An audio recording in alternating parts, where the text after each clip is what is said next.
Be honest, man, I have no clue. Might be wave 305. I'm doing missions. I'm going to play a lot of CPU defense until I get my missions done.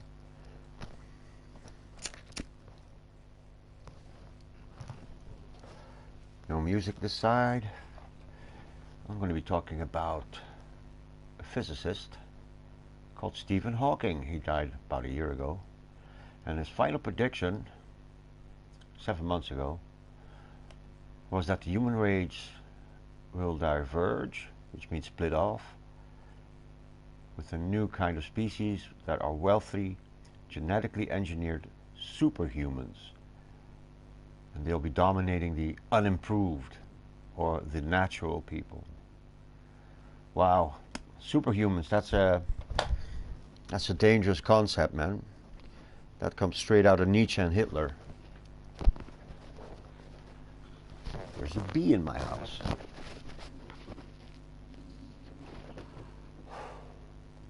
And he fucked off. Good. Like a victory. I don't need gold. Give me a boost card. Gimme. Alright then. Missions.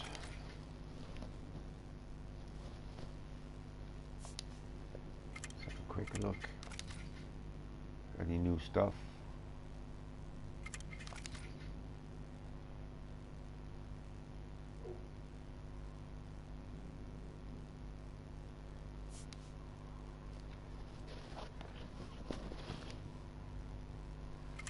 Alright, here we are. No, I want to see the missions. Defending.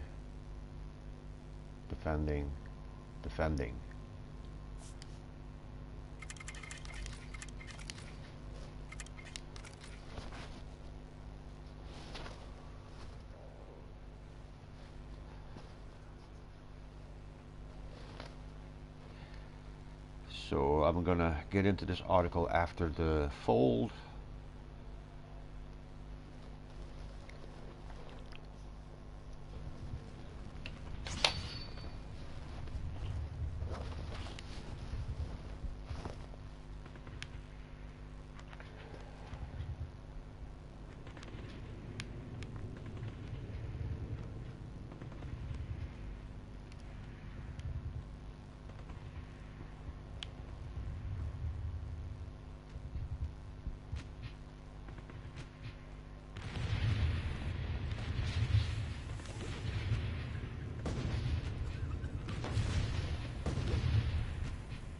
Very nice. Welcome to the show, man. You can drop a comment on my YouTube. I'll give you a shout out. I gotta do some defending. I got 3 missions to do. I have to kill 12 people with a single landmine, kill 500 units with airstrikes, and 750 units with mortars and snipers and bunkers. So that's a good start. Get 'em, boys. I also have an interesting article I will read. It's about a dude called Stephen Hawking. You might have heard of him. He died 7 months ago.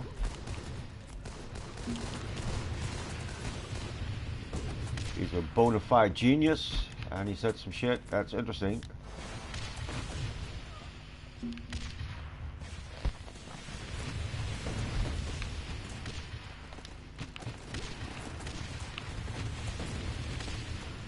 See if I can get to wave 5.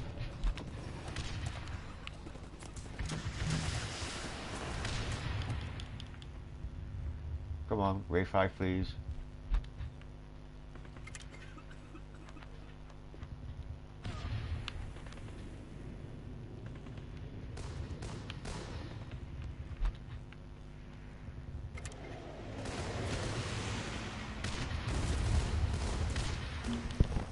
That could be better.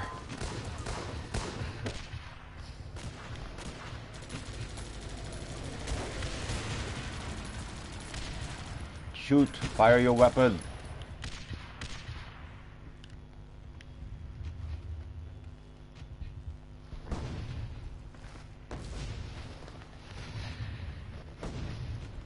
Yeah, Stephen Hawking. I read some of his stuff. Guy is really, really smart. He's the guy that discovered black holes.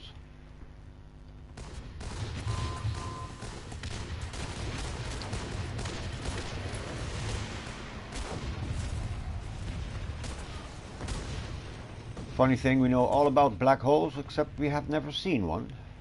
Makes sense, right? It's just a piece of blackness.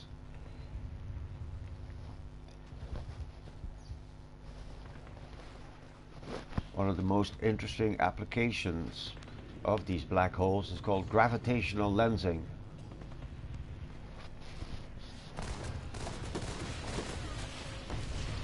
Because these black holes deflect light coming from behind them, you can actually see at the edge of a black hole, you can see further into the universe.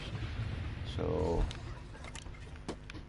what we need to be doing is looking at the deep field. That's like they looked at a blank spot of the sky for 8 days with the Hubble telescope, and guess what? It was full of universes.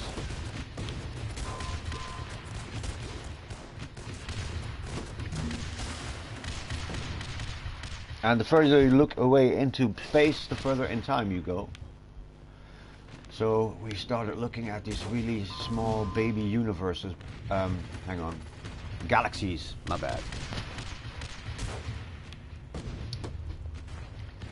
But if you could find a gravitational lens at the edge of our observable universe, you could watch beyond our observable universe.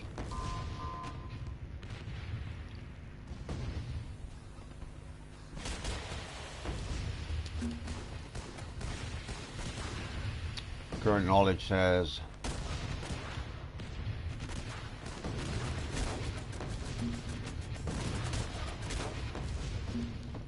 that we are moving in a certain direction compared to the cosmic background radiation.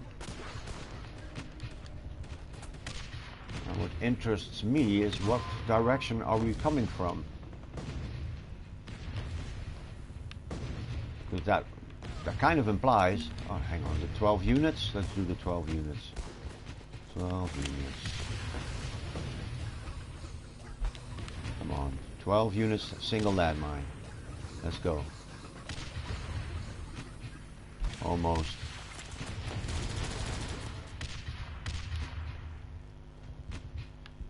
We're moving away from a spot in the universe, we call it the Great Repulsor. I'm moving towards a part in the universe that's called the Great Attractor.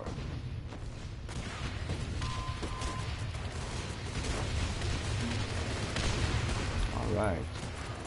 We're getting there.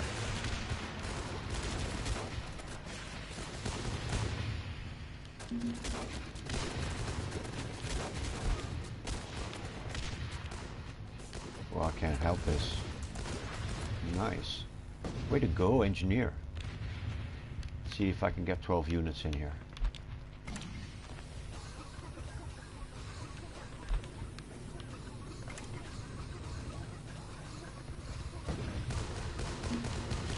Nope.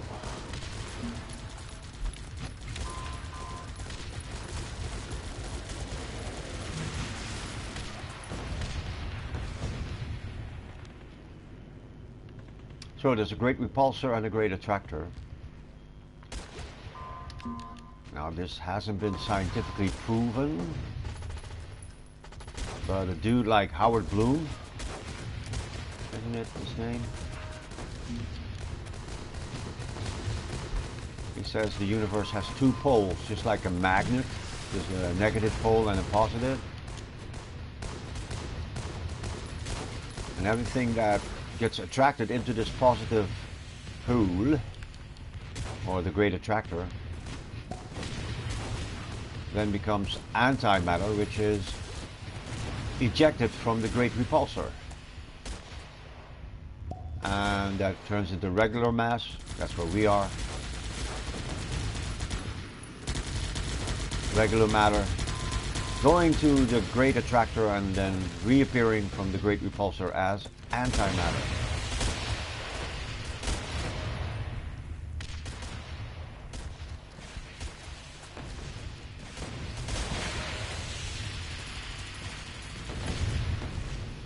This bunker is, I need to get that one sandbag here. I need to pull it down a bit. Keep shooting at the bunker.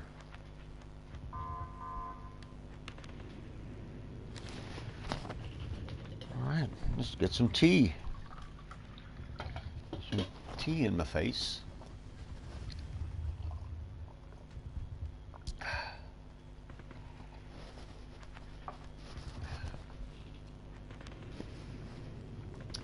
Get it, boys.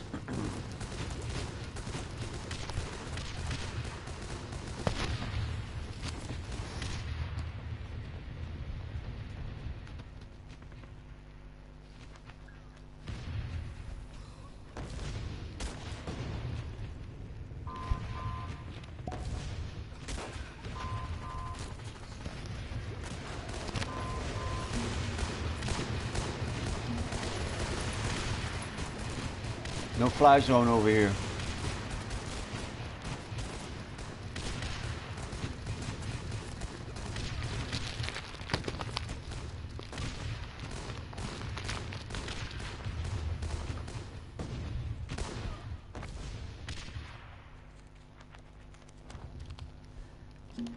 So I already made a couple of improvements on the base.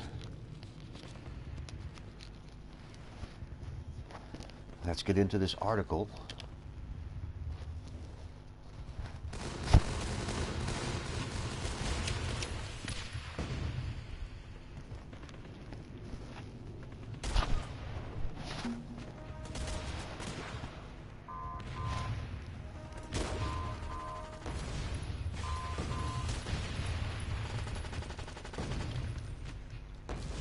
And we're on our way to these alliance battles. I need them.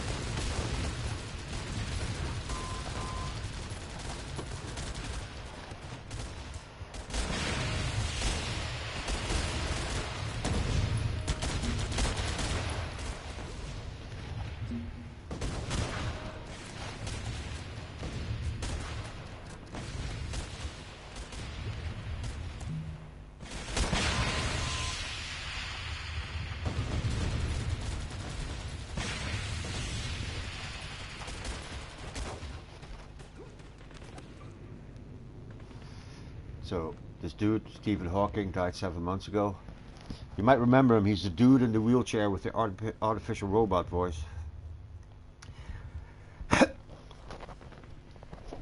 He left a collection of articles and essays on what he called the big questions, in preparation for a book that will be published on Tuesday. Gotta get it. In this book called Brief Answers to the Big Questions, he suggests that wealthy people will soon be able to choose or edit their own and their children's DNA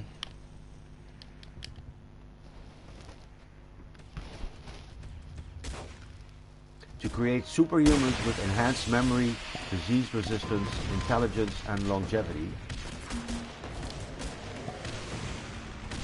This reminds me of Altered Carbon, awesome show on Netflix.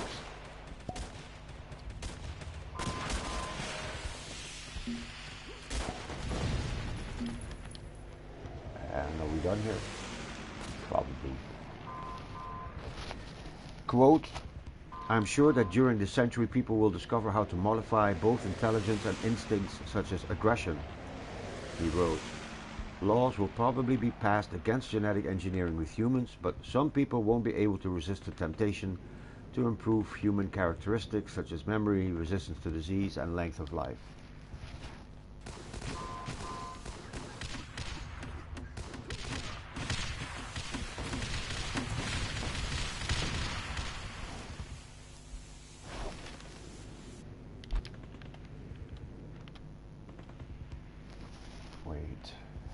Wait, now.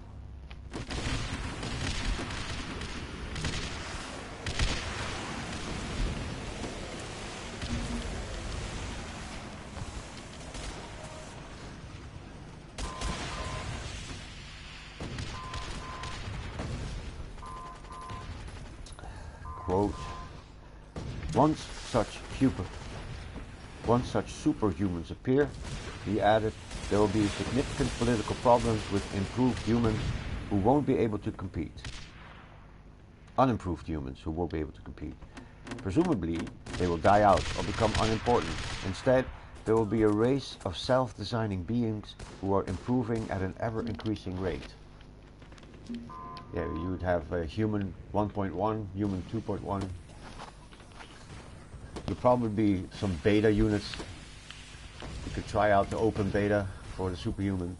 It's a charged concept. The first guys to actually deal with that was Nietzsche, a very important philosopher, who was a bit off his rocker, and then the Nazis took over his ideas and kind of fucked with it a bit, and then they said, okay, we are the superhumans, and everybody else is subhuman.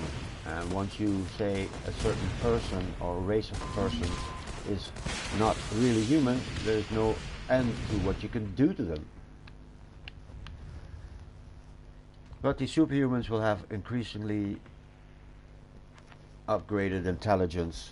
That's the big problem, I guess, what you're looking for.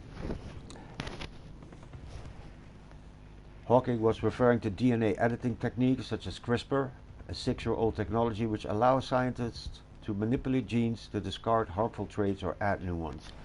CRISPR's story is a really interesting one. What happened, they were looking into mechanics of the flu, and our RNA, which is our factory to make DNA, they found out that that RNA just kind of takes out a few of the genes at a time. So now they found ways to, for instance, stop Parkinson's disease, or all kinds of congenital diseases. Leukemia could be a good one to fix. Or there's like people that don't have enough iron in their blood cells, and that's why they're always out of breath, called anemia. I had a couple of girlfriends that had that. Well, one girlfriend and one student, so that doesn't count as a girlfriend. But we were definitely friendly. Anyway. There it goes, yeah. CRISPR technology is already in use. A hospital for children is using the gene editing technique to treat an otherwise incurable form of leukemia.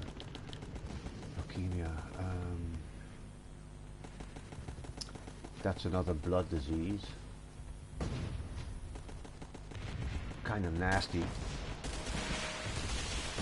So some scientists really love the idea. Quoting, humans have arguably reached a critical moment, said a professor. We have moved beyond affecting the planet and the landscape scale to interfering with its very metabolism at the global scale. All the indications are that the limitations of our brain, both individually and collectively, leave us incapable of addressing the challenge. On this basis, the future looks desperately gloomy. Perhaps scientists will genetically engineer a circulatory system that can survive in a low oxygen environment once the plankton always will die off. That's it.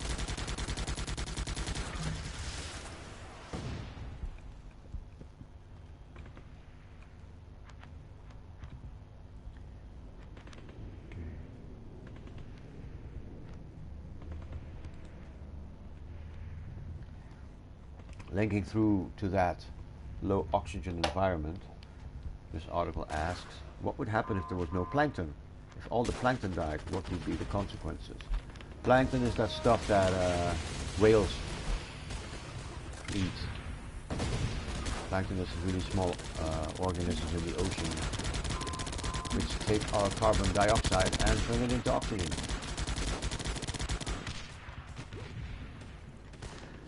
Quote, there would be a mass extinction on a scale not seen since the end of the Permian. Permian is a geological era in our global evolution. So the Permian is kind of like the Jurassic, but much earlier. And we all know about the Jurassic. Plankton is the base of the food chain, meaning everything from barnacles to great white sharks depend on it, either directly or indirectly for food. If plankton disappeared suddenly, it would take a few months for the chain of starvation to work up the entire way up to animals like sharks, but it would happen fast. Some reef-building corals might be okay. They get the majority of their nutritional needs from photosynthesis. So assuming their symbiotic algae didn't also die, they continued growing for a while. The loss of nearly all reef fish may be eventually leading to their demise. However, other than seabirds and marine mammals that depend on plankton or fish that eat plankton, we probably see limited impact to terrestrial ecosystems at first. So it wouldn't be fucking with the land life, the life on land. If the plankton truly went extinct, over the next few tens of thousands of years, life on land would eventually start to suffocate while simultaneously getting battered from all sides by wildly changing climate. Since single-celled marine algae like cyanobacteria produce 70% of the oxygen and consume most of the carbon dioxide, in a relatively short time span, geologically speaking, a very long time relative to humans, carbon dioxide levels would skyrocket, while oxygen levels would plummet. Life on land would eventually adapt, but there would be a terrestrial mass extinction, ravening the loss of the dinosaurs. 20.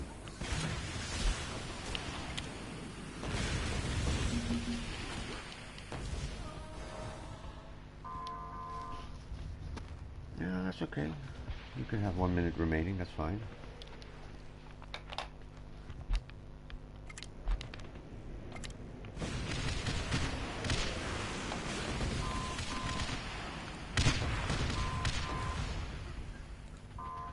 Let's go to the channel.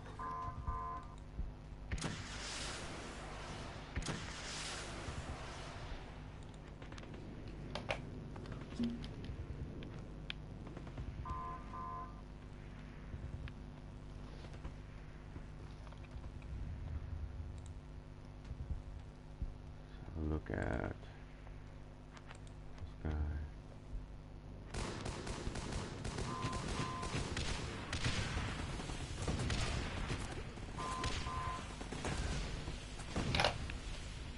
Time's up.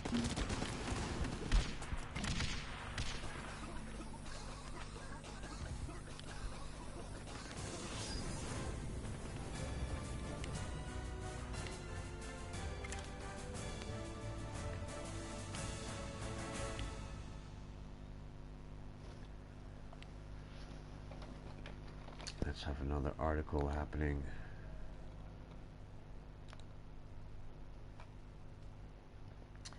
So on the plus side, we can make sure there are no people with congenital disease.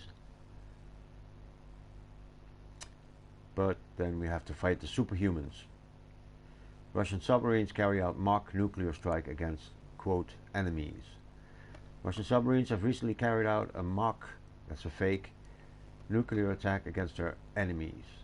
The Russian government has released footage of the atomic strike, and it's sparking fears that the Third World War is quickly approaching. The Russian Ministry of Defense has published a shocking video that shows the range of nuclear missile drills, including a submarine carrying out a mock airstrike. These videos are the latest of a series of escalating war games ordered by Russian president. Yeah, there's a video of it. Rocket coming out of a submarine. The video appears to show the crew of a Russian submarine following the steps to unleash a retaliatory strike with atomic bombs. I'm pretty sure that's going to be nuclear bombs, not atomic bombs. The missiles are seen firing out of the Arctic waters in the Barents and Okhotsk seas. A Northern Fleet commander is seen to give orders to his crew with a submariner, confirming, yes sir, a rocket launch. According to officials, the drills were designed for retaliation against an enemy attack. NATO has already responded by ramping up war tensions, says Admiral James Foggo. The Caliber-class cruise missile, for example, has been launched from coastal defense systems, long-range aircraft and submarines off the coast of Syria. They've shown the capability to be able to reach pretty much all of the capitals in Europe from any of the bodies of water that surround Europe. Then we need to blow them the fuck up. The Admiral has warned of Russia's submarine capabilities in the past. He told Pentagon reporters, while Russian Navy knows it cannot compete on the level of aircraft carriers and large surface vessels, they have continued to do research and development and recapitalize the undersea domain. How am I doing? I had 11 of them. I gotta get 12 of those, man. 172 more structures or units.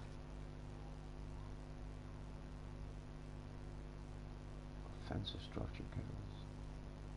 So these two will automatically complement each other. I need 204 on this one, 173 on this one.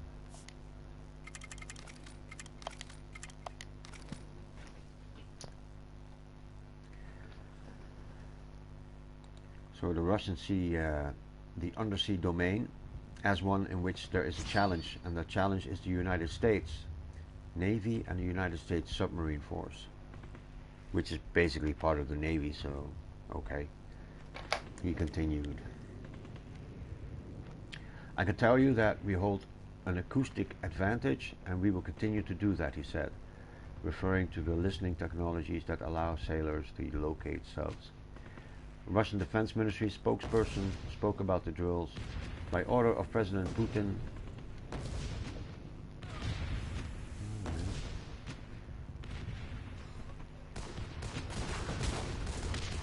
get these guys. Watch out for that barrel.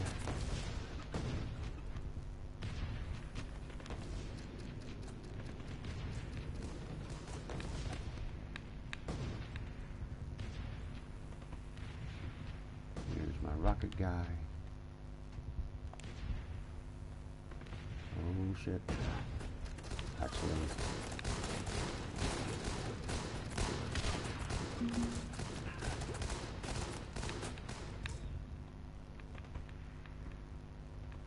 I want 12 units.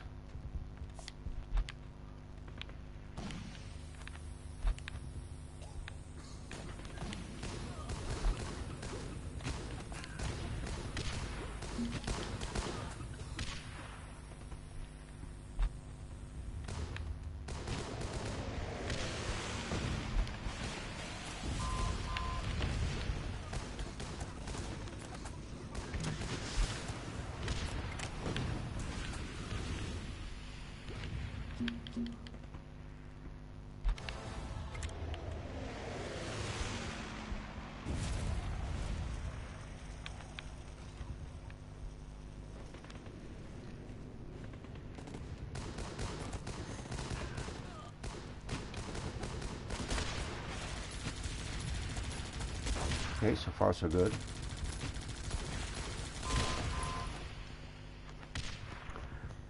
A Russian Defense Ministry spokesperson said, by order of President Putin, Supreme Commander of the Russian Armed Forces, strategic nuclear forces exercises have been conducted. All tasks of the exercise were accomplished. All designated targets at the Kurachitsa, Pembroke and Terekta testing ranges were destroyed.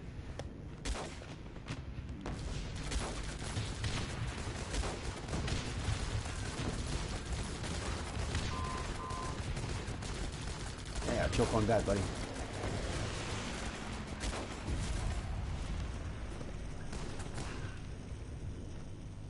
Alright, move the sandbag, move the mortars. Again.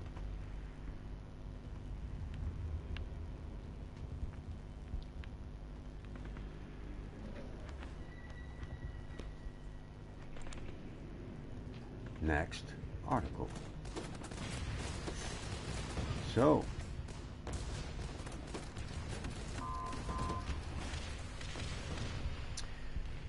biggest headache for the Western world at this moment is Saudi Arabia.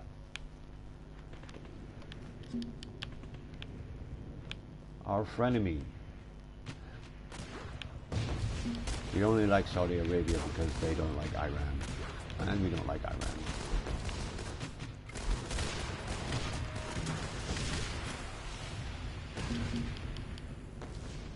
Alright. 108 to go. No, 158. Okay.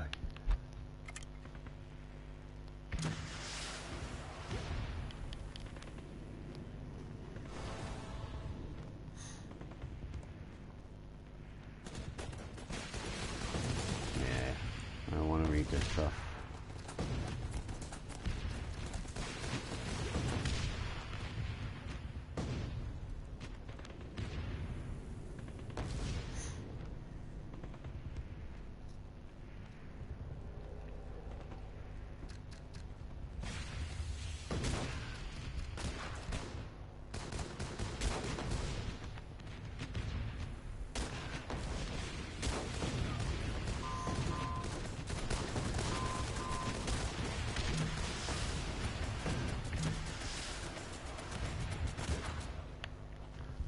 That mortar.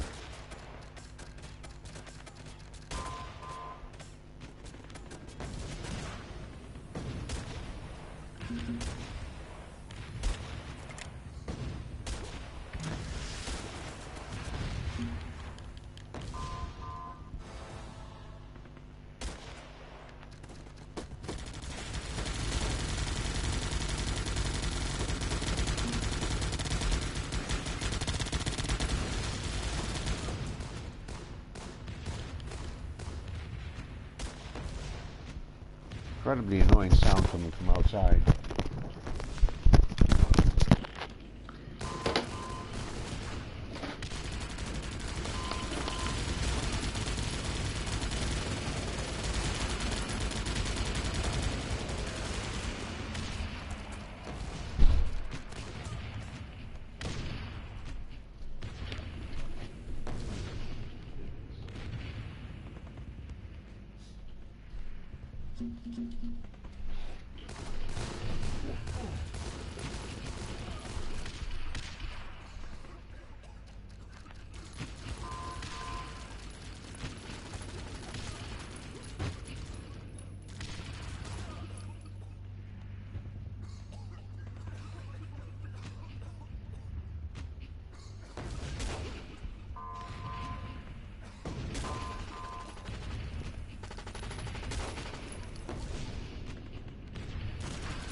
Guess who's back? Again.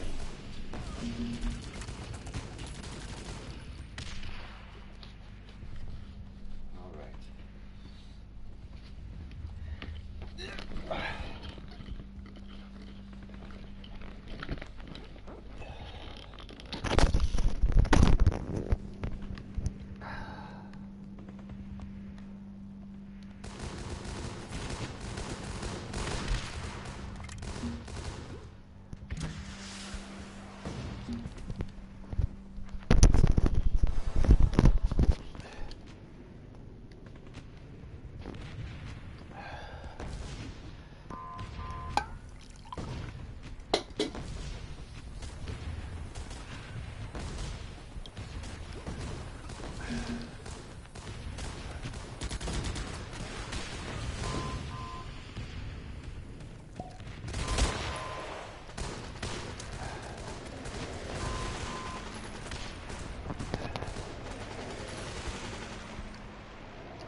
Tobacco.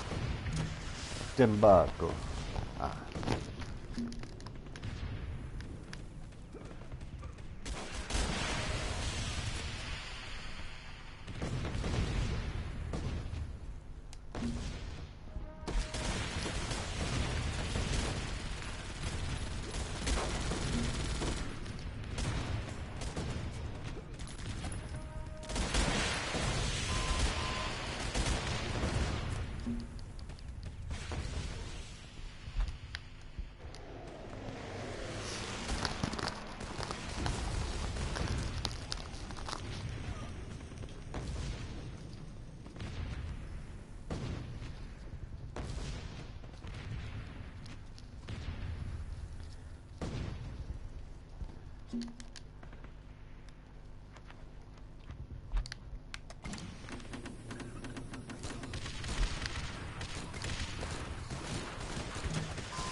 $14.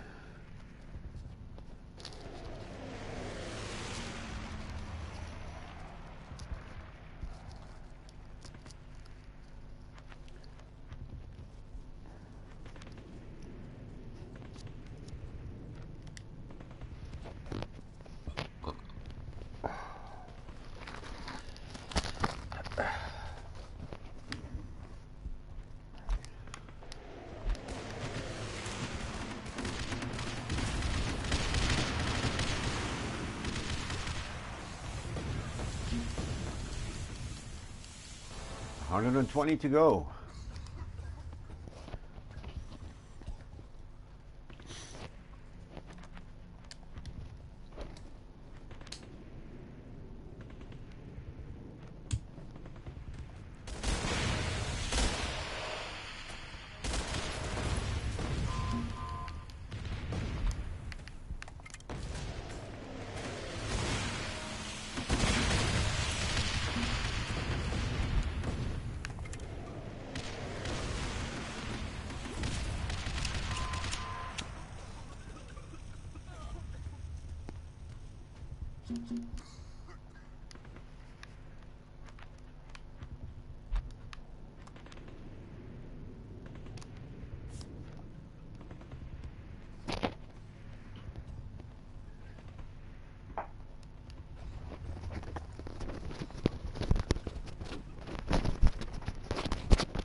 Okay, let's get into the next article.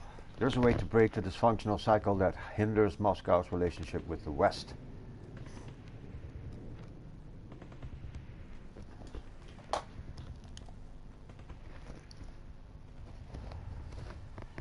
George Beebe's secret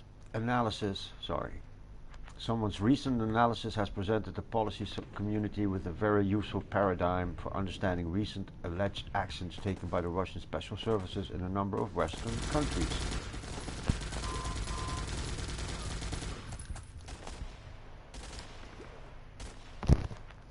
He's referring specifically to the attempted murder of former Russian double agent Sergei Skripal on British soil by use of a Soviet-developed nerve agent that sickened him and his daughter and killed several British citizens. Amidst growing evidence of the involvement of Russian military intelligence, the case can be broadened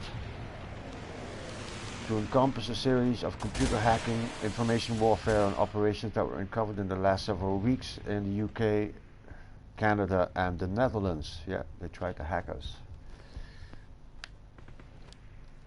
Which also have been attributed to the military intelligence service of the Russians. Now the discussion revolves around whether those who have been accused of taking action were doing so in contravention or in support of the instructions of the Russian state. This is like the green men in Ukraine. No, they're all volunteers. We don't know anything about that.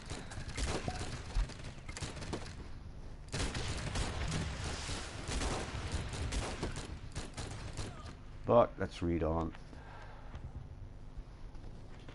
In every case, the debate over the evidence on what one is inclined to believe about how Russia's political system works and what Moscow aims to do in the world.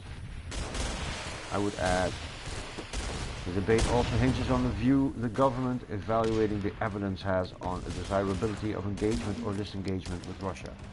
So we're cherry picking the evidence. That's what we do. That's what's called investigating.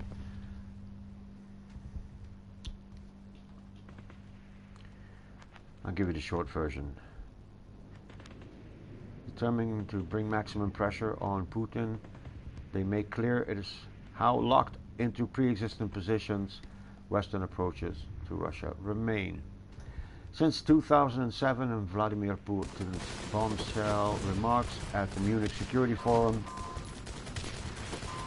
the West has been put on notice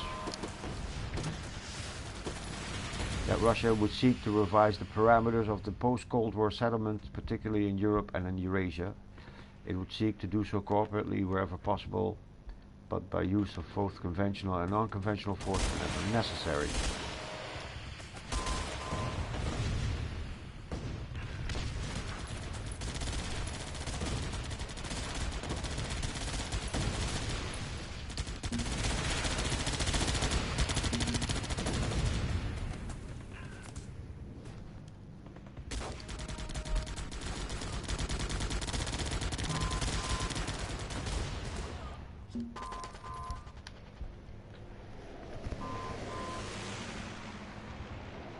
The current Atlantic divergences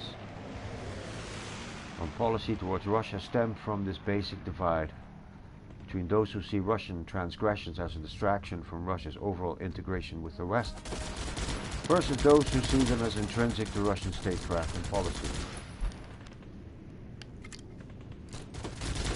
Simply said, some of the Western countries see Russia as a troll. Other Western countries see Russia as a mortal enemy that cannot help but be bad for the West. Be childish.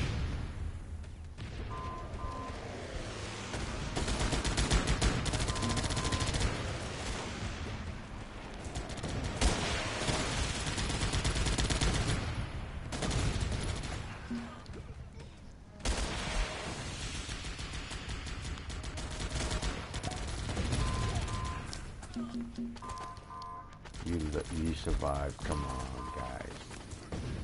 Can't be serious.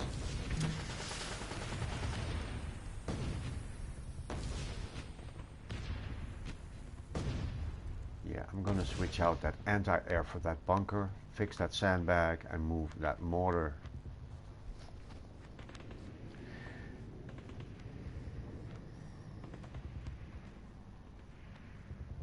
Problem is that the Russian state takes West protests less seriously than it should and assumes that continuation of hostile actions can continue with manageable consequences.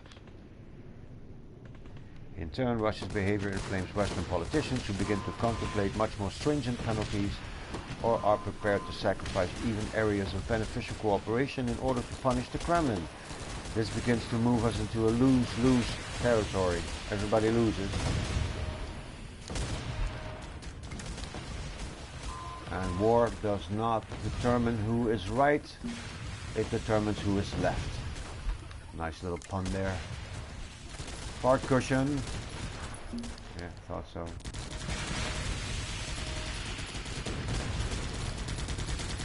That one surviving colonel is awesome.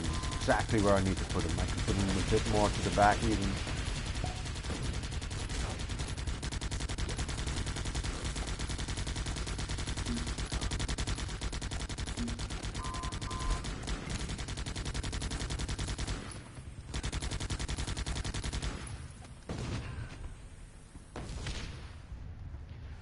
Perhaps the midterm elections will stabilize the American political system and lead to a modus vivendi between the President and Congress for the next 2 years, in which a more sustainable approach to Russia can take root. If not, then the dysfunction that has been observed for the last several years will deepen. Yeah, it's weird that so much is dependent on the midterm elections coming now in November. It simply means for the coming 2 to 3 weeks, nothing will happen. It's just going to be preparation for both outcomes. If the Republicans hold the House and the Senate, then they'll be able to again push for an isolationist foreign policy. And that means there will be peace in Syria. It's horrible that I have to say this, but the Republicans need to keep the House and the Senate. So the people of the deep state, as it's been called, can't keep making war with Russia and Syria. Then they'll probably start to mess around in the Ukraine. So don't know if that's actually a better option. Move this around.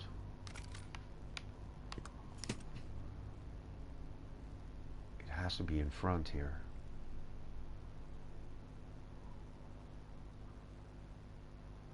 How about here? Okay.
Move a couple of barrels around and we'll be okay.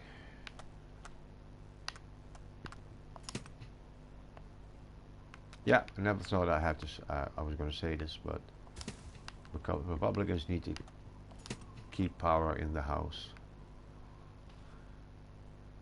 Otherwise, DJT, you know who that is, going to be a lame duck. He can't do shit for 2 years because everything he does will be blocked.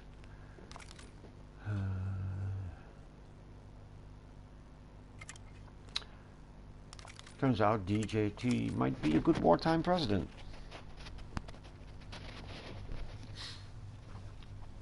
If he loses, then we'll go back to fighting in Syria.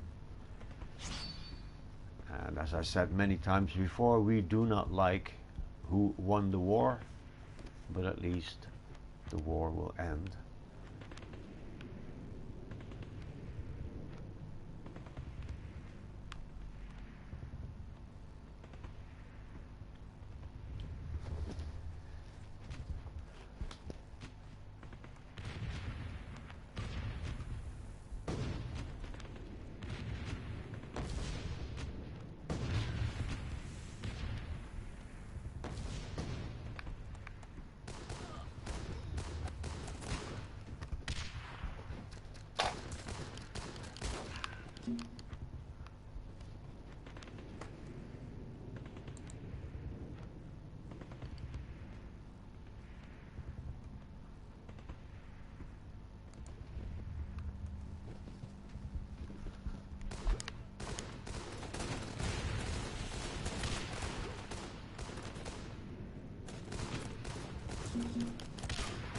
Get him. All right.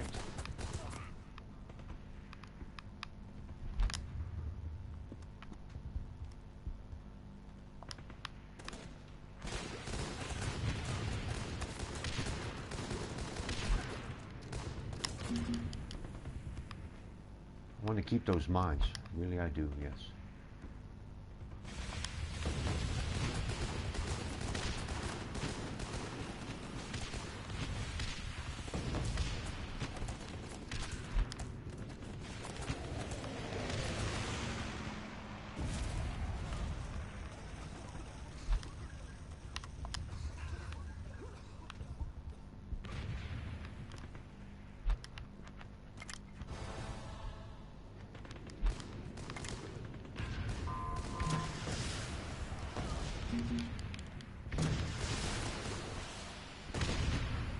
Getting into wave 5.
So I don't see any more good articles to read.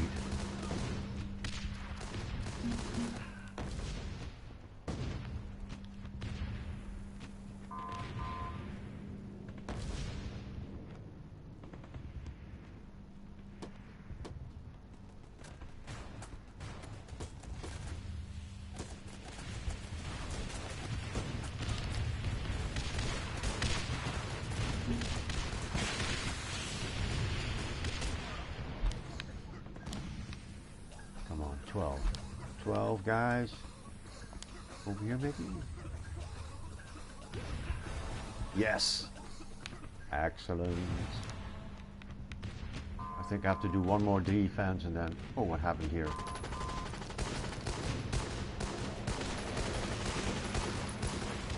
Not necessarily a bad thing here.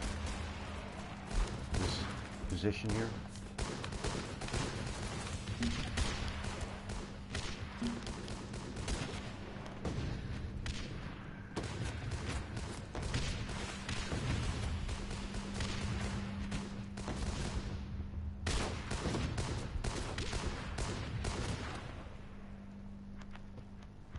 All right, let's talk about Germany. Guten Tag, meine Freunde. There was an election in Germany. We all pay close attention to the elections in Germany ever since the last century.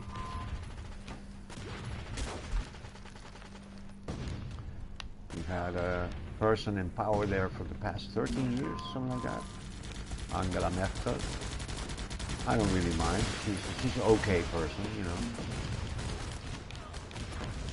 Slightly to the right of center.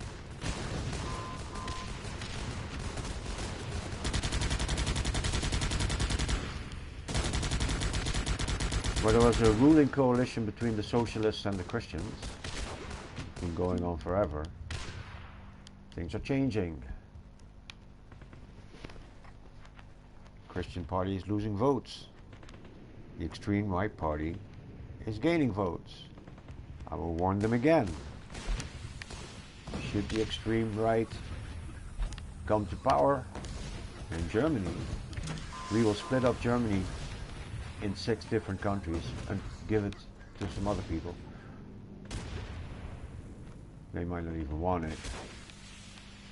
Germany is still under martial law. People don't even seem to realize this.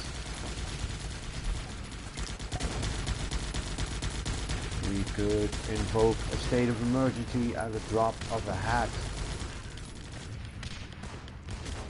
Because imagine this. 100 years ago they declared war on the world. They made war with the entire world. And 70 years ago they did it again. They declared war on the world. Now, pretty soon you're going to have to think, are we going to let Germany be a country again? 75 tickets to go. And other people are going to ask, why did we not depopulate Germany? Make it into a big wheat farm.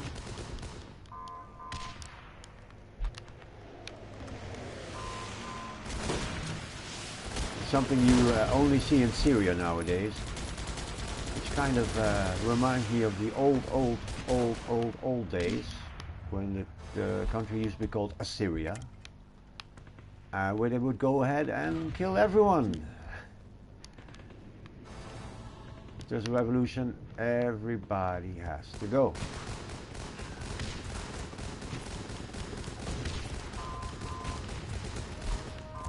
No. Now if there's like a fake chemical attack, we have to all go in there and fuck with the Russians again. Let's not fuck with the Russian people.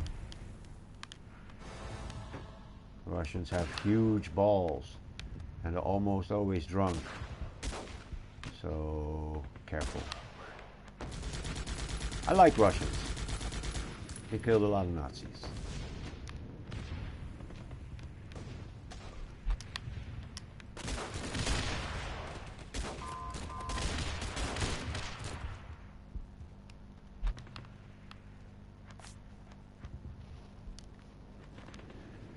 So, over the weekend we saw the Christians suffer in Bavarian state elections as it lost its absolute majority, though it still won the biggest share of the votes.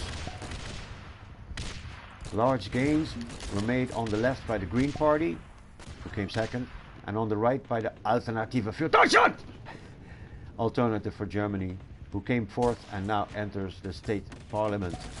The Social Democrats were the biggest losers, which continued the trend from the federal elections in 2017.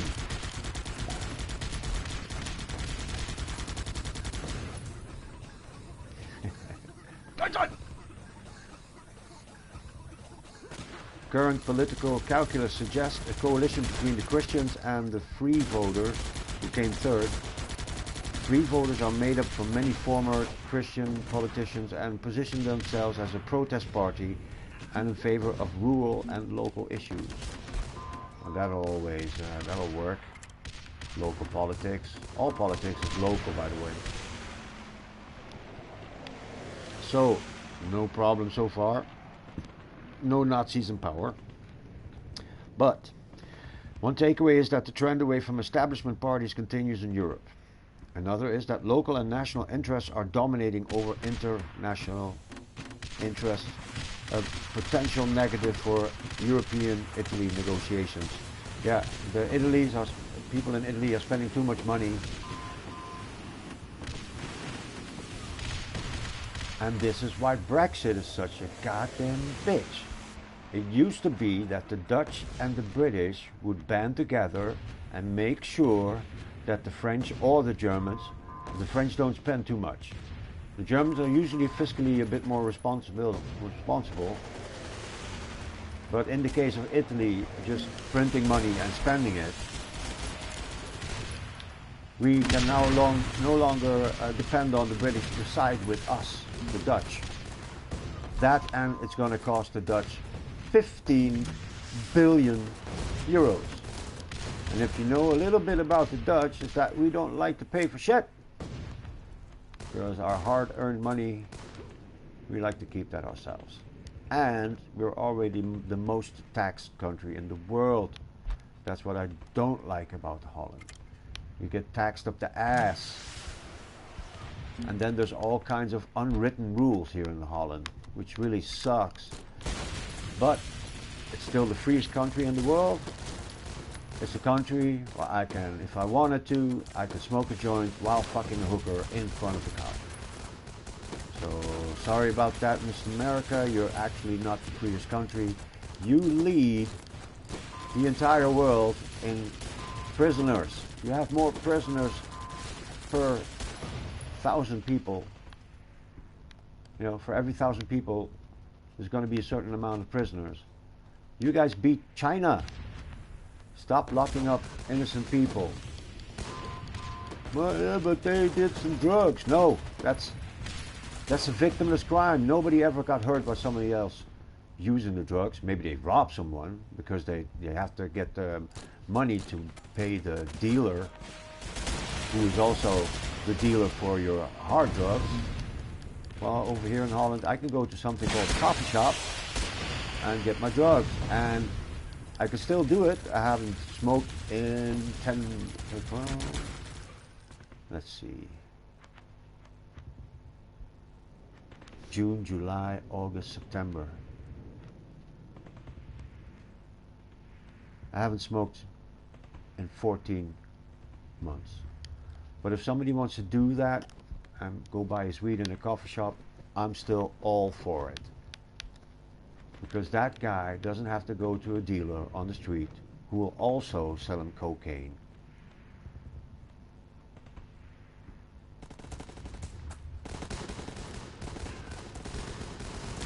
Yeah, and lots of Americans just get locked away for some fucking weed. It's a plant. And all of this because the big pharma, meaning the big pharmacological companies like Monsanto and Bayer, who by the way are emerging right now to create one big giant pharma monopoly, where they're only interested in getting people addicted on opioid painkillers, which is called hillbilly heroin.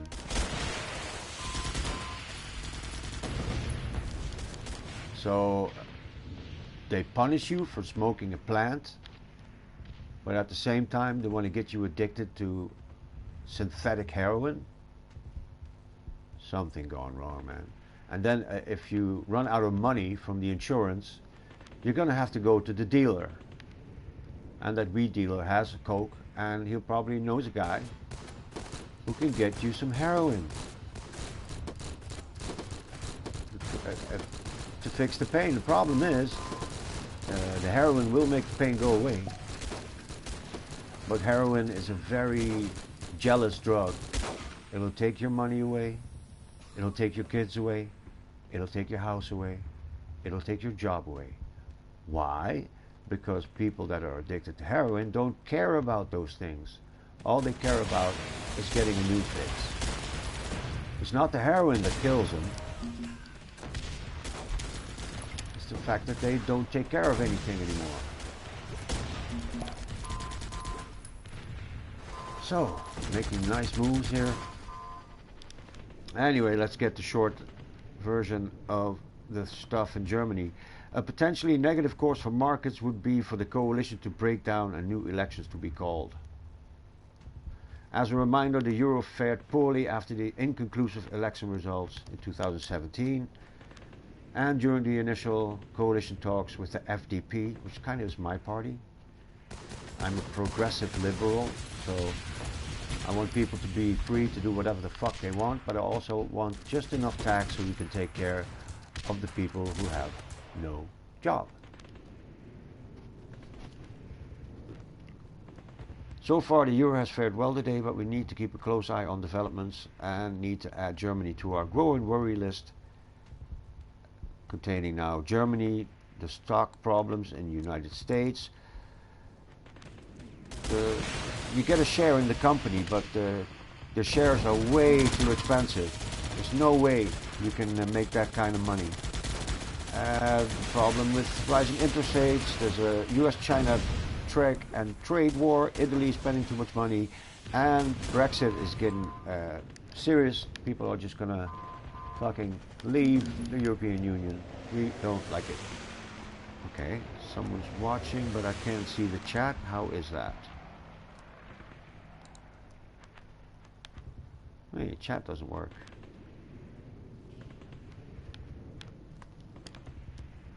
That's weird. Do it again.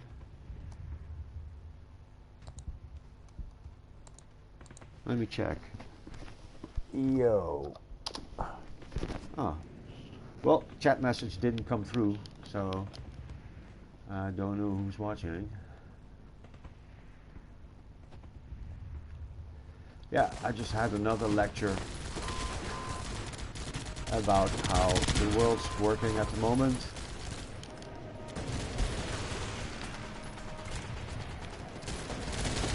Where I just went off and talked shit about Germany. Gotta be careful about that.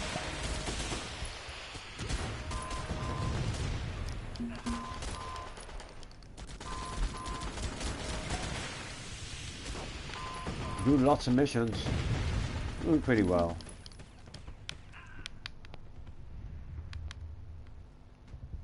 So am I going to move this even more to the back? Probably.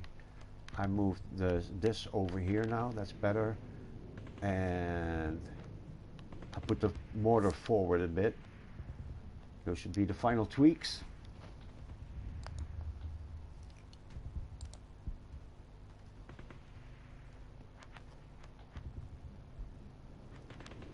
Problems with the marketplace.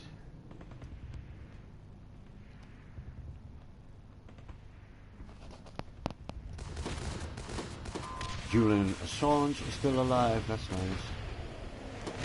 And we're having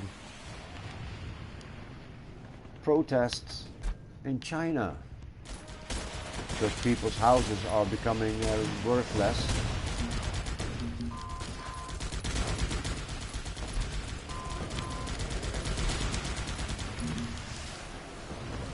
And that's a rare sight to see people in China actually protesting anything, because the government will take you and put you in a, what's that again, a re-education camp,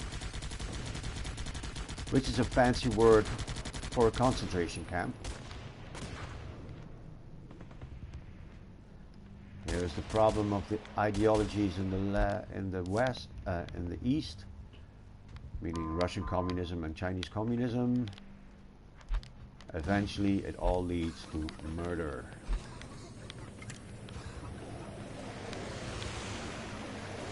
And the same thing for the ideologies on the right. Only difference is the ideologies on the right will kill whoever's not in their culture. And the ideology on the left will kill whoever they can find. They will kill their own. Both of which are bad, by the way. Don't do that. Just chill. Wouldn't it be nice if everybody would stop being a douchebag for a day? Just one day, man. Alright. I have finished a mission.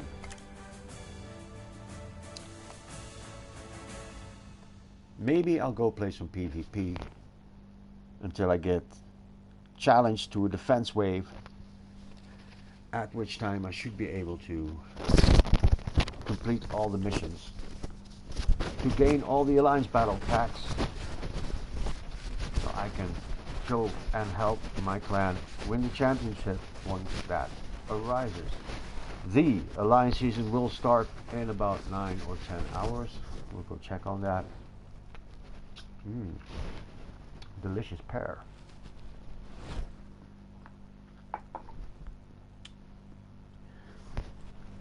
My compliments to the farmer who grew a pear.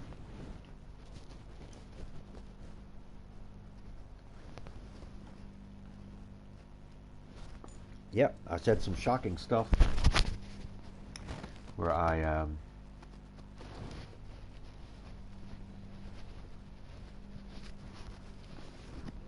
had to conclude that the Republicans need to keep the House and the Senate.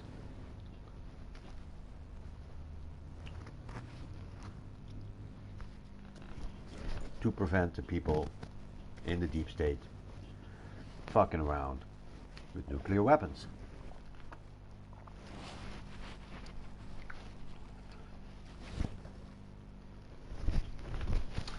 The first 3 months I didn't even call that dude the president. But yeah, it's President Donald Trump. Not a problem for me. It's not my country. Not my problem.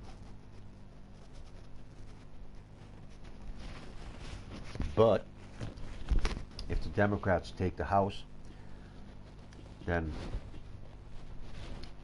DJT, or as we call him, POTUS 45, won't be able to make peace with the Russians. Whatever he tries to do will get blocked by the House.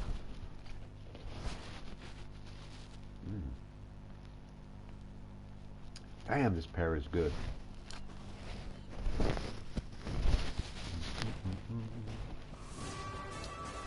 What do you have? Good stuff. Give me that bonus battle. 3 of them. Yes.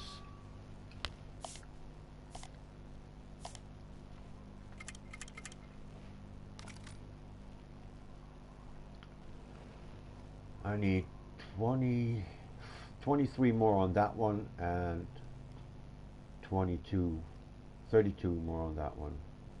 I think I'll make it. Pretty sure I will. Defend now. Great. After this I'll go play some PvP.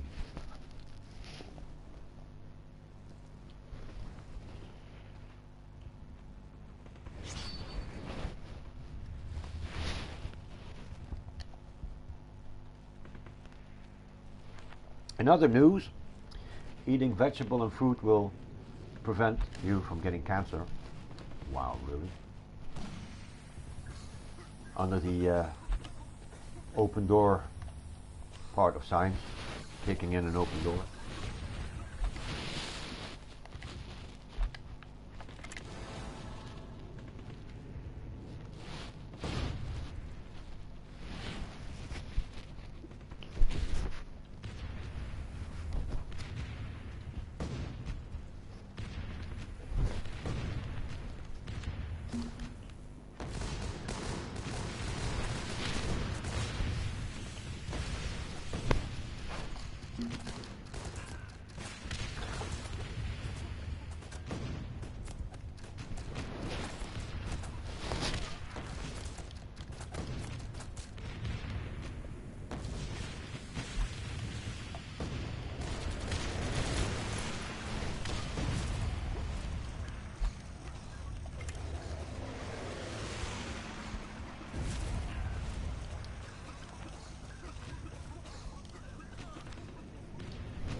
my barbed wire, buddy.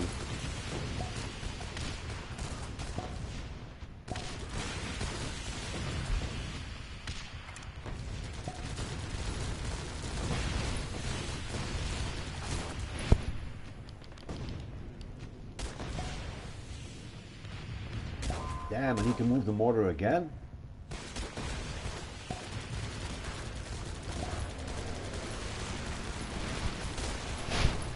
My base is never finished.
Kill a couple more with a missile.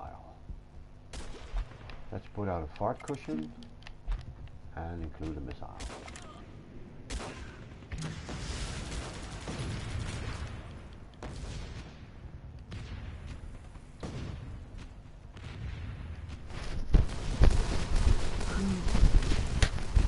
Time. Oh, I've already been playing for an hour and 20 minutes. I'm not going to say it. I don't want to jinx it. I'll say it at the end of the match.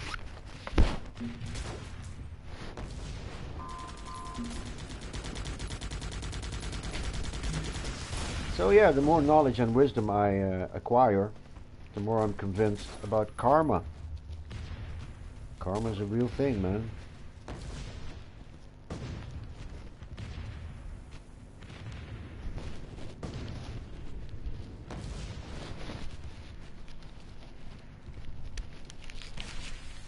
I also believe that we are part of somebody's dream.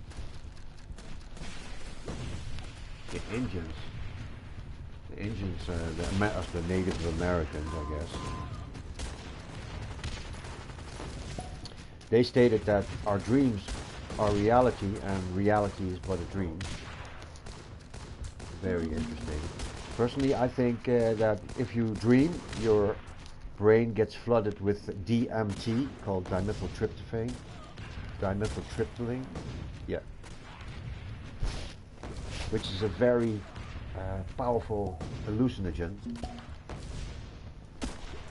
So when you dream, you actually hallucinate. You see things. And because your subconscious is trying to make sense of it all, it provides you with a frame of reference. So what you dream is your subconscious trying to tell you what it wants. Every dream is like a wish. Your subconscious is wishing for something. So when I quit the weed, I had 3 or 4 weeks with nothing but weed in my dream. My dream was all about weed. How to get it, how to smoke it, where to put it. And it was always, I could find some, but I could never smoke it. There's no way. I kept trying to smoke it and it just wouldn't happen. Yeah. But in a larger sense, according to the holographic theory, the universe is a hologram. It could be possible that we're living in a simulation. And the day that Donald Trump got elected, I was definitely convinced that this is a simulation. How else would this be happening? One of the more interesting thought experiments in that fashion, in that sense,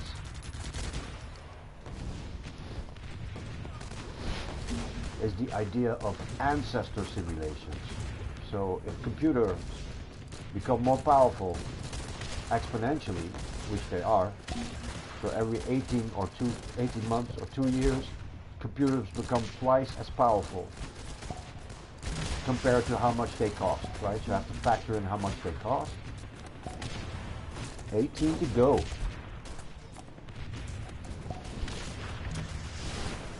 Pretty obvious that sometime, soon enough, there will be computers that can simulate, for instance, yeah, like the Matrix, simulate something so good that everybody's thinking they're actually in real life.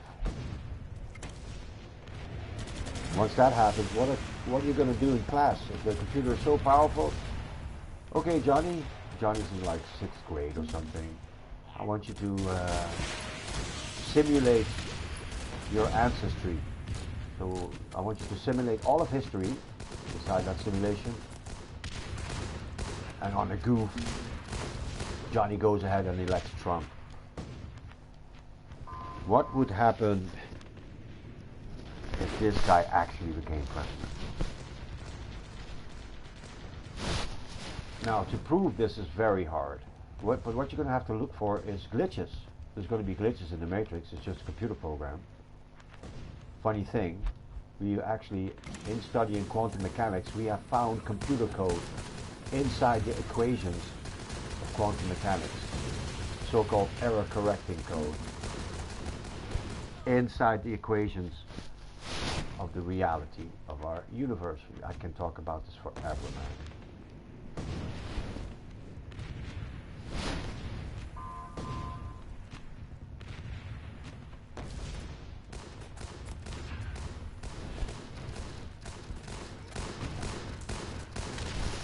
So in a weird sense, we could be living in a simulation.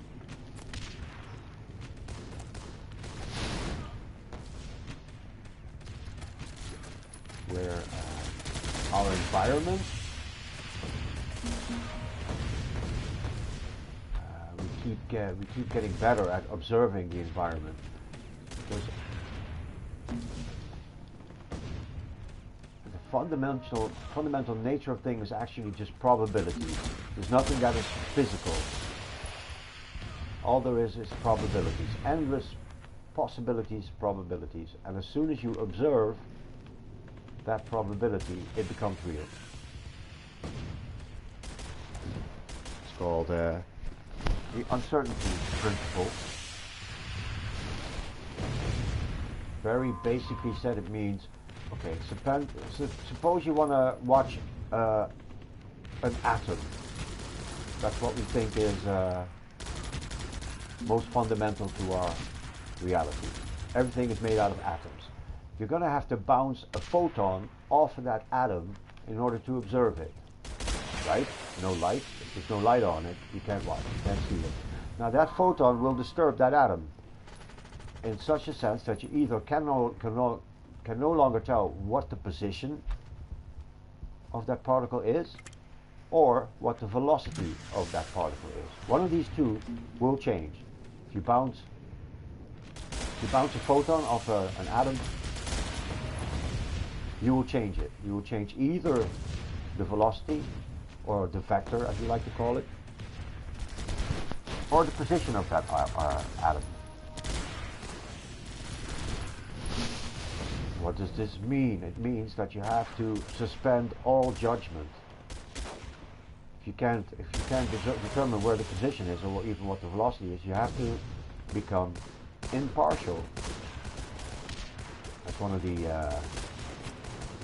the wisdoms that are in the holy books. Judge not, lest ye be judged yourself. You have to accept life as it is, because it is. All you can say for certain is that there is something as life, and there's only one thing that is actually real, and that is human suffering. That's the only thing that is absolute. So what you need to do is you need to step away from the suffering, and you do that by losing the attachment. You keep being attached to stuff, that stuff will always change, and that will lead you to be sad. I'm quoting the great words of Yoda. Yoda said, "Let go of everything you fear to lose the most." So if you're scared of dying, stop being scared of dying then. Scared of losing your house? Well, don't be so attached to something that's physical.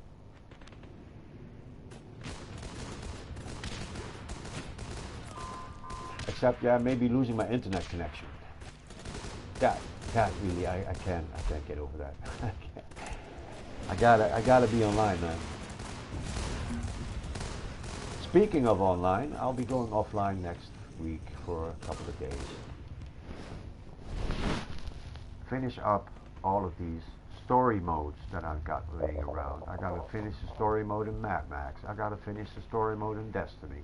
I gotta finish the story mode in Mass Effect.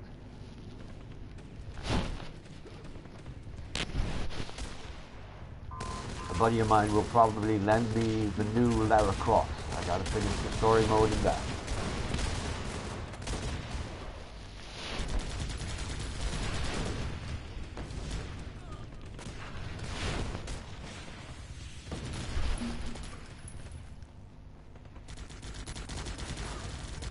So, rebellious people in China, I hope they're alright.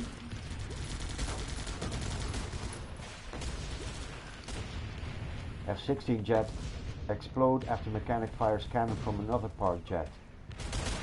Yeah, wasn't that in Belgium? Yeah. An almost unbelievable accident occurred at a Belgian military airbase days ago in what involved one F-16 jet destroying two others while still stationary. So yeah, the Belgian Air Force has had F-16 for a long while. It used to be they dropped out of the skies like flies. Maybe 6 or 7 have dropped out of the sky. I'm not sure if I'm going to make a Belgian joke here. But yeah, they're streamlining the process. Now they're destroying the F-16s on the ground. I have to wonder, is that maybe like a false flag? Because a couple of them got shot down over Russia and nobody wants us to know. Stunning photos of the aftermath show a completely destroyed Belgian Air Force F-16 and another severely damaged one after a third fired its M61A1 Vulcan 20mm cannon across the flight line while parked. You can't help thinking of what a disaster this could have been. Base Commander Colonel Didier Polome told Belgian television news station. The incident happened last Friday in southern Belgium during routine maintenance of the jet that fired, and reportedly involved the crew servicing an F-16 accidentally triggering the heavy aircraft cannon. There's a picture with the completely destroyed F-16 on the ground, burned down, no more landing gear, after being extinguished.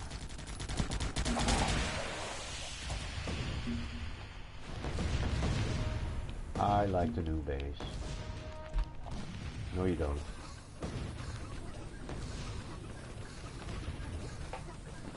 Multiple reports indicate that a mechanic servicing the parked aircraft accidentally fired a 6-barrel 20mm Vulcan cannon at close range to 2 other parked F-16s. Photos show one F-16 completely destroyed on the ground. 2 maintenance personnel were reported injured and treated at the scene in the bizarre accident. Is it an accident? The aircraft being serviced had just been refueled and had its 6-barrel cannon loaded as it was being prepped for an afternoon training mission. So the 6-barrel cannon was reloaded, after what happened? What happened to the bullets in that barrel? It had to have gone somewhere. The impact of the 20mm on the other aircraft, which the crew said was just out of eyesight, caused the jet that was struck to explode instantly. A report on the monitoring website f16.net described that an F-16 was completely destroyed, while a second received collateral damage from the explosions. 2 personnel were wounded and treated at the scene. Injuries sustained were mainly hearing related from the explosion. Now you go deaf already. Thick black smoke could be seen for miles around the area, to which scores of emergency personnel were immediately dispatched.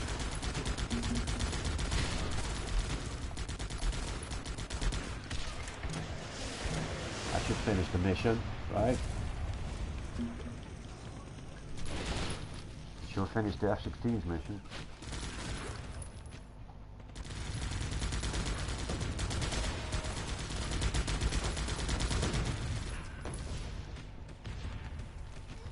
So the bizarre nature of the incident, it kind of sounds like something you would see in a Hollywood movie. The accident is quite weird. It's not clear why the technician was working on an armed aircraft that's close to the flight line. Not even the type of inspection or work has been unveiled. For sure, it must have been a check that activated the guns even though the aircraft was on the ground. The use of the onboard weapon is usually blocked by a fail-safe switch when the aircraft has the gear down, with the purpose of preventing similar accidents. Yeah, they probably started doing that after the Forrestal disaster. There was a aircraft carrier in the Vietnam War where one rocket, a Zoomy rocket, was blown into another aircraft and the entire flight line. The aircraft carrier almost was lost.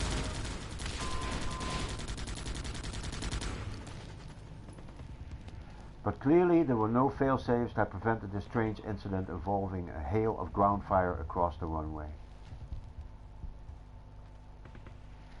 Belgium's Ministry of Defense announced it has launched a formal investigation. The F-16 fighter cost around 20 million apiece, so the price tag for fighting accidents is going to be quite steep.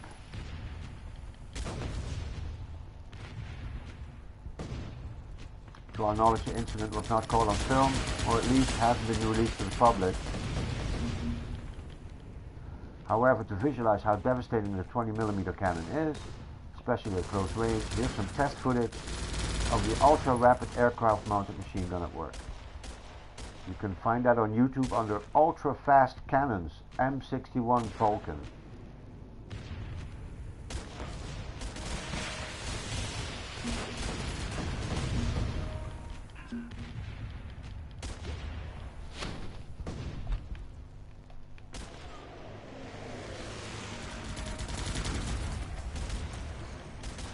So in the comments somebody asks, wait, F-16 only cost 20 million?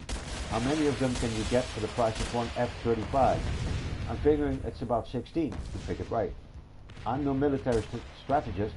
Yes, exactly, you're not. But wouldn't 16 planes be better than one even if they aren't stealthy? No, because you can see the F-16s and you can't see the F-35. Otherwise, yeah, the problem with the F-35 is you cannot operate F-35s in the rain. How about that shit?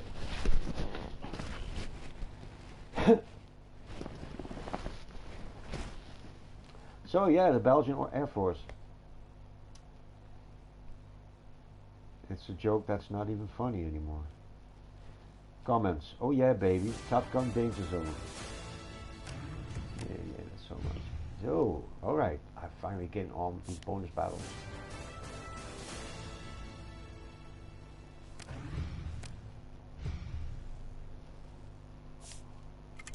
Oh, what did you give me? Rare card pack. I'll take it. Give me a bombardier. Nope. No joy. Still have 60 double XPs. I have... No, I don't need to go there. I currently have 102 bonus battles. Only 48 to go. Let's attack another player. 9,000. Bombardier, 9,000. Everybody's got some bombardiers again. Except for this guy. 12,000 base power. Wow.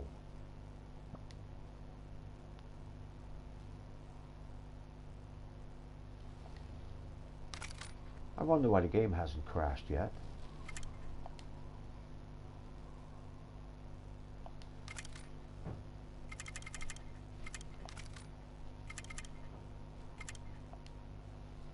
Let's go full on. Some ammo, rally flag, focus fire.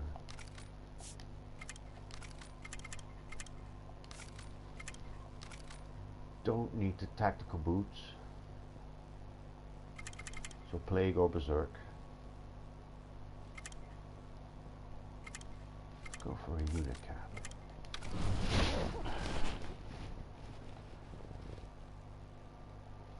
Alright, time to play it out.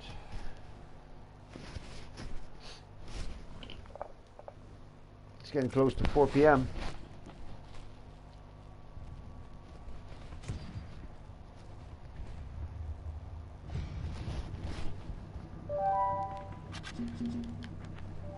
Nightmare base.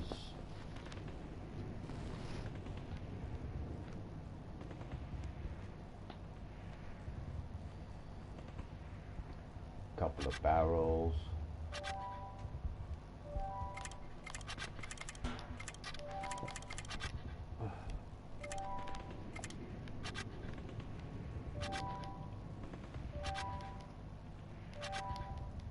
$52. Come on. I was hoping I'd get a couple more. Sniper Rocketeer base. Go topside.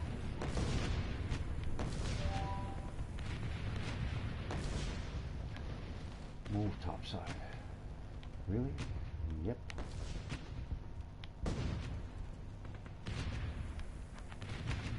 Am I going downstairs, man?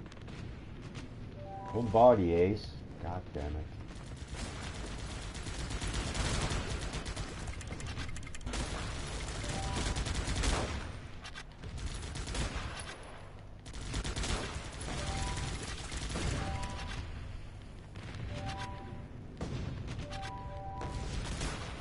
Almost no damage to this.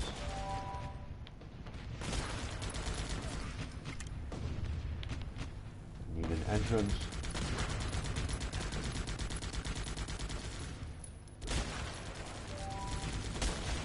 This guy has a triple base.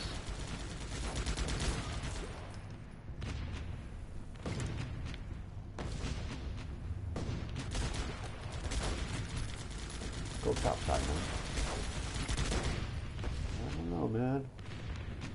I don't want to go down there. Topside it is.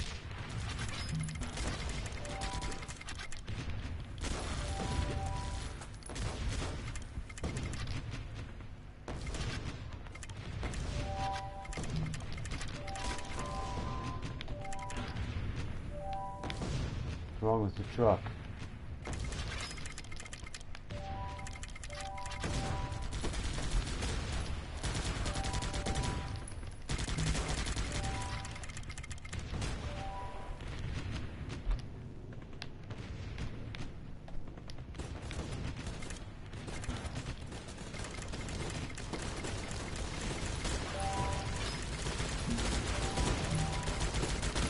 Why isn't that wall falling?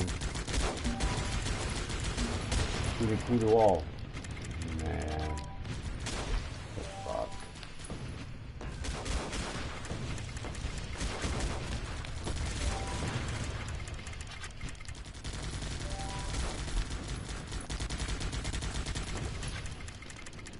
Follow orders, damn it.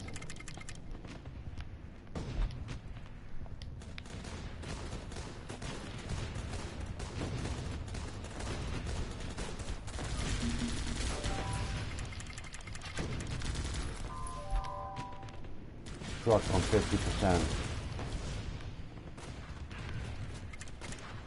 This guy has some very clever use of his mortars.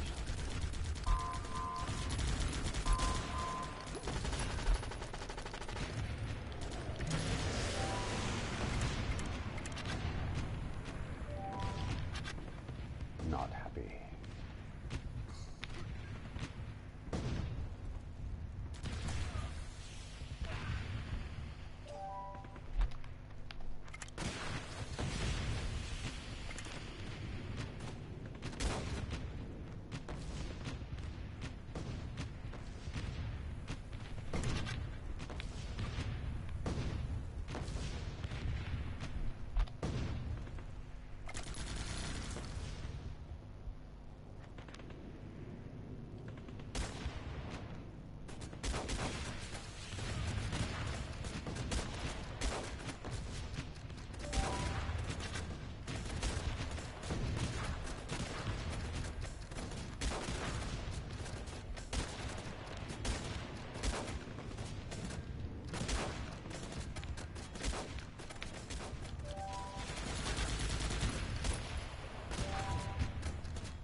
Go, grunt.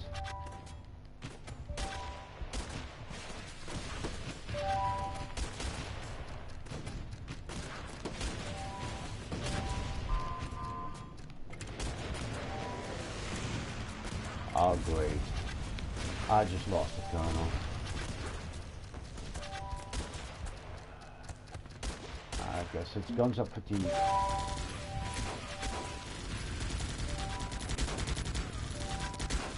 If I crash the game. Let's try. Crash the game.